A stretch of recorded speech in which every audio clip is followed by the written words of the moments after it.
Hey, what's up, you guys? Bloody Jacob here to give you my thoughts on Pain Hustlers.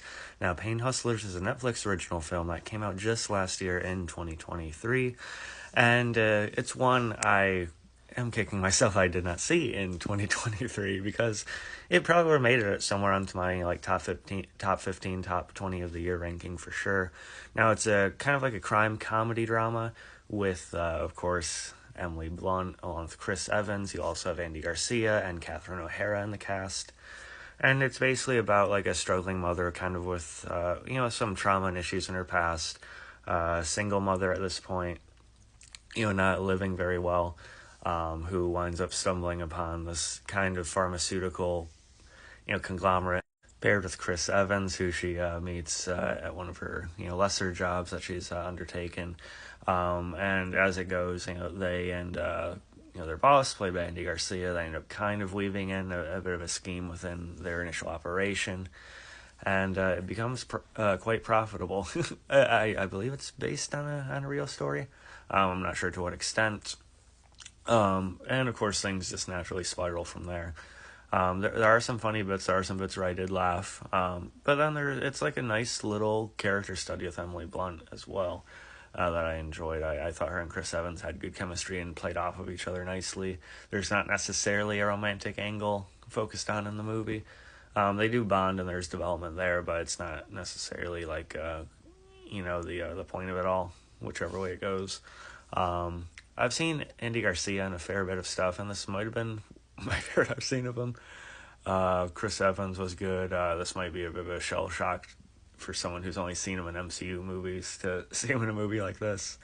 And Emily Blunt, what can I say? I legitimately think she is one of the best actresses, not just actresses, one of the best actors of the past 20 years, being completely honest. She's been increasingly one of my favorites, somewhere on that list for a while now.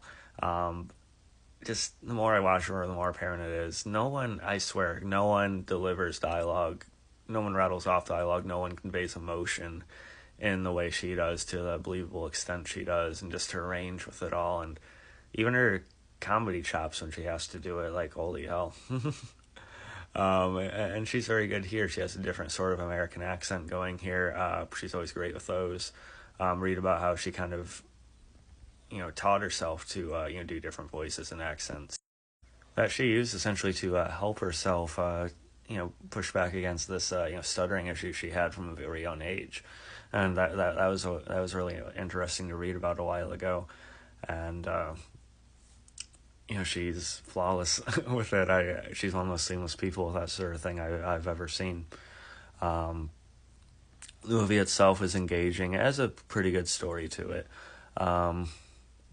It might be one of those, though, that is definitely held up by who they cast as the leads, and that's definitely the selling point here with Emily Blunt and Chris Evans. It's probably one of those cases where it might not quite keep you into it as much if it was just some more unknown actors or something. Might be a little bit more kind of mundane. But that's not to take anything away from the movie itself, because, like I said, it is funny in spots. It is engaging enough on its own. It's shot well. It's edited nicely at points. But it definitely hinges on the fact that you have Emily Blunt and Chris Evans as your leads. It's definitely one of the best Netflix films I've ever seen, along with like Extraction and stuff like that.